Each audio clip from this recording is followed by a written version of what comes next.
Nëse po e shikon këtë video, ndoshta ke ndjerë diçka që nuk ke mundur ta shpjegosh. Ndoshta ishte ai ndjesi e ftohtë që të përshkoi shtyllën kurrizore kur ishe vetëm në shtëpi, apo aroma e gjyshës që u shfaq pa pripur, pa ndonjë arsye. Mund të ketë qenë një këngë që u dëgjua pikërisht në atë çast kur po mendoje për dikë të dashur që ka ndërruar jetë. Unë e di që ti je këtu sepse diku thellë në zemrën tënde e ndjen se ka diçka përtej asaj që shohim me sytë tanë. Dhe ti ke të drejtë. Vdekja nuk është fundi. Ajo është vetëm një transformim, një kalim nga një gjendje në tjetrën, si uji që bëhet avull por nuk zhduket. Të dashurit tanë nuk na braktisin, përkundrazi, ata përpiqen të na afrohen edhe më shumë për të na treguar se dashuria e vërtet nuk njeh kufi fizik. Pas shumë vitesh studimi dhe komunikimi shpirtëror, si dhe ndihmos ndaj mira njerëzve që kanë humbur dikë të dashur, kam zbuluar se ekzistojnë shenja të qarta, të përsëritura dhe të padiskutueshme që provojnë se ata ja. Sot do të ndaj me ju 9 nga shenjat më të fuqishme që dëshmojnë se personi juaj i veçantë është ende pranë jush. Këto nuk janë hamendësime apo interpretime të pavërteta. Janë përjetime të dokumentuara nga njerëz në mbar botën. Disa janë kaq të qarta, sa do kë pyesësh veten si nuk i ke vënë re më herët. Të tjera më të ndjeshme, por sa po të mësosh t'i dallosh, jeta jote nuk do të jetë më e njëjta. Do të kuptosh se nuk ke qenë kurrë vërtet vetëm. Veloja që ndan botët është më e hollë se sa mendon. Dhe ata që kemi dashur po përpiqen çdo ditë të kalojnë përmes saj për të na arritur. Shenja e parë më shpesh vjen nëpërmjet ëndrave. Por nuk po flas për çdo ëndër që harrohet në mëngjes. Po flas për ato ëndra që duken aq reale sa zgjohesh duke u pyetur nëse ishte vërtet një ëndër. Në ato takime të natës, personi që ka ndërruar jetë shfaqet pikërisht siç e kujton, por me një qetësi të thellë, një ndjenjë të plotësisë që nuk e ke parë kurrë më parë. Shenja e parë vjen në mënyrën më të papritur, përmes ëndrave. Por jo çdo ëndër ka kuptim të thellë. Janë disa ëndra aq të gjalla, aq të vërteta, sa zgjohesh me lot në sy dhe një ndjenjë të papërshkrueshme pa qeje. Në këto ëndra, personi i ndjer shfaqet siç e kujton, por me një qetësi të shenjtë. Në ato ëndra, ata mund të mos flasin shumë, por çdo fjalë mbetet e gdhëndur në mendje.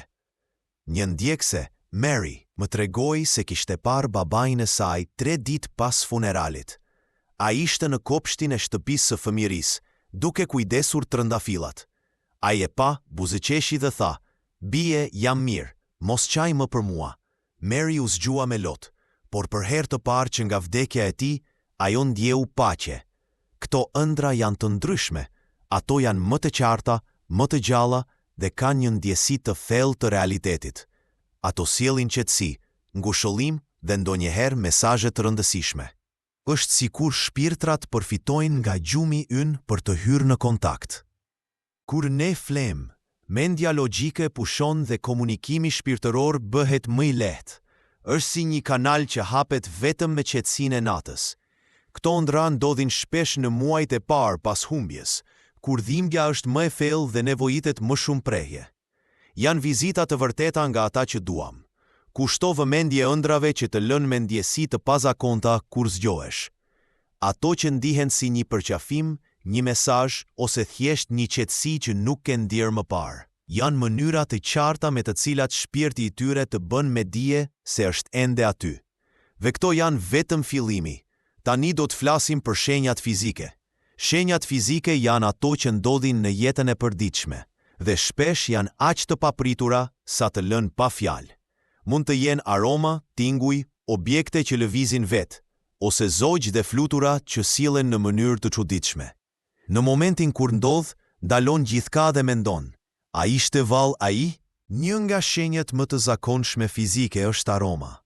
Aroma e një parfumi të vjetër, duhani, ose gatimit që të kujton dikë që ka ikur nga kjo botë.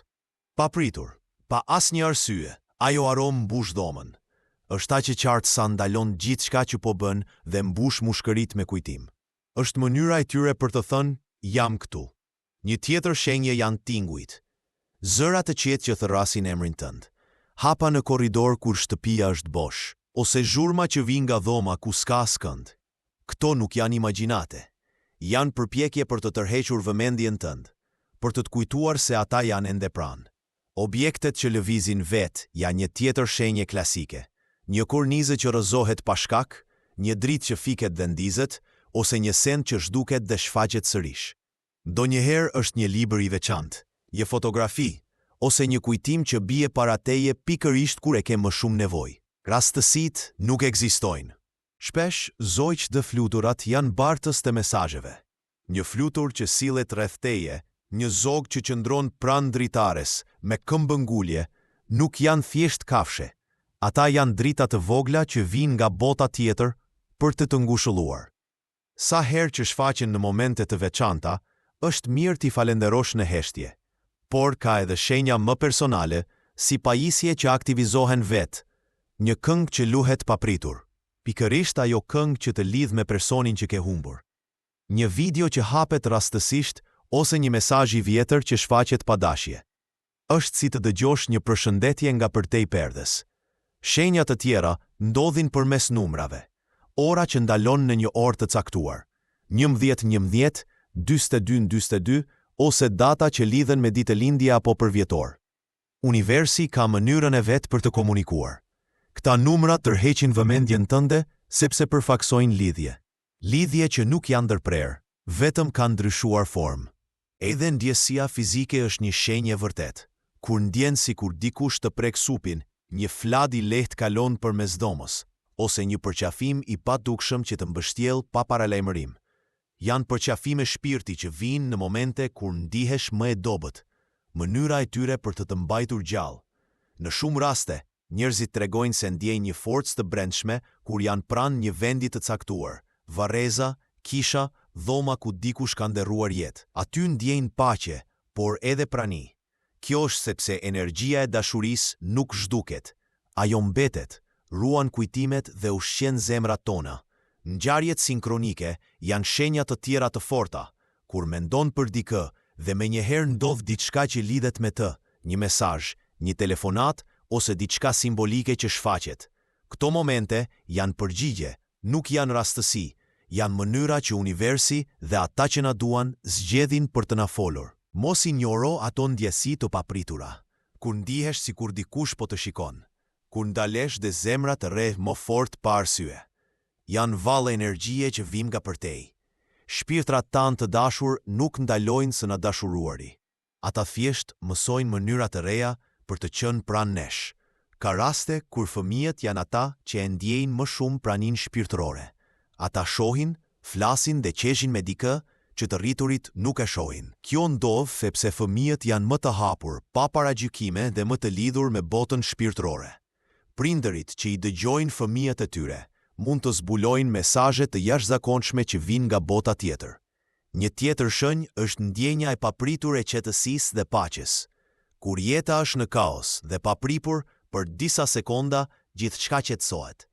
Është sikur dikush prek shpirtin tënd dhe thot: "Mos u frikso, je i mbrojtur." Këto momente janë të rralla, por të shenjta dhe zakonisht ndodhin kur ke më shumë nevojë. Ndonjëherë, shenja vjen përmes ndjesisë së drejtimit, si një ide që shfaqet nga askund dhe t'u udhëheq. Mund të jetë një vendim që nuk je i sigurt për ta marrë, dhe papritur ndjen siguri të thellë për të vepruar. Kjo nuk është rastësi, është udhëheqja e një shpirti që të njeh më mirë se kushdo tjetër. Ata që kanë qenë shumë të lidhur shpirtërisht, shpesh e ndjejnë më fuqishëm praninë pas vdekjes. Është si një bisede e heshtur që vazhdon. Ata që kanë humbur bashkëshortin, një prind ose një mik të shtrenjtë, shpesh raportojnë se ndjejnë ende ndihmën dhe energjinë e tyre çdo ditë, në mënyra që nuk mund të shpjegohen logjikisht. Ka njerëz që në momentin kur dikush i dashur ëndërron jetë, ndjejnë një ndjesi të fortë në trup, si të ftohtu, një presion në gjoks ose ndriçim në mendje, dhe më pas marrin lajmin. Kjo lidhje është aq e fortë sa te i kalon distancën dhe kohën. Është prova se shpirti nuk ndahet kurrë nga ai që dashuron.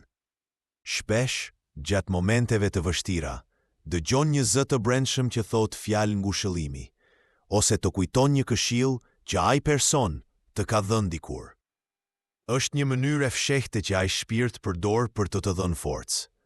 Nuk është vetëm kujtesë, është energjia e tyre që rikthehet për të mbështetur. Një tjetër formë kontakti është përmes shkrimit. Kur papritur ndihesh i frymëzuar, të shkruash një letër, një mesazh ose edhe një poezi që duket sikur vjen nga jashtë teje. E shkruan dhe pastaj e lexon me lot në sy, sepse ndjen se fjalët nuk janë vetëm të tuat. Janë të një shpirti që po komunikon përmes teje. Në momentet e lutjes ose meditimit të thellë, shumë njerëz ndjejnë një praninë të fuqishme përreth tyre, si një dritë që zbret në qetësi. Është një përqafim hyjnor, një prekje që kalon përmes mendjes dhe trupit. Këto nuk janë halucinacione, por përvoja shpirtërore që ndodhin kur shpirtrat përplasen me dashuri dhe dritë. Të gjithë këto shenja kanë një qëllim të përbashkët, të kujtojnë se dashuria nuk vdes. Shpirtrat e atyre që kemi dashur janë ende këtu. Ata nuk janë vetëm kujtime, ata janë pranë duke na ndjekur, duke na përqafuar në mënyra që sytë nuk i shohin, por zemra i ndjen. Të jesh i hapur është qelsi. Nëse e ndjen të vërtetën e këtyre fjalëve, atëherë dije se nuk je vetëm. Ata që të kanë dashur janë ende me ty, në çdo hap, çdo zgjedhje dhe çdo ditë që ndjek. Mos haro të dëgjosh, të vëzhgosh dhe të ndjesh, sepse dashuria është më e fortë se vdekja, dhe shpirti nuk vdes kurrë.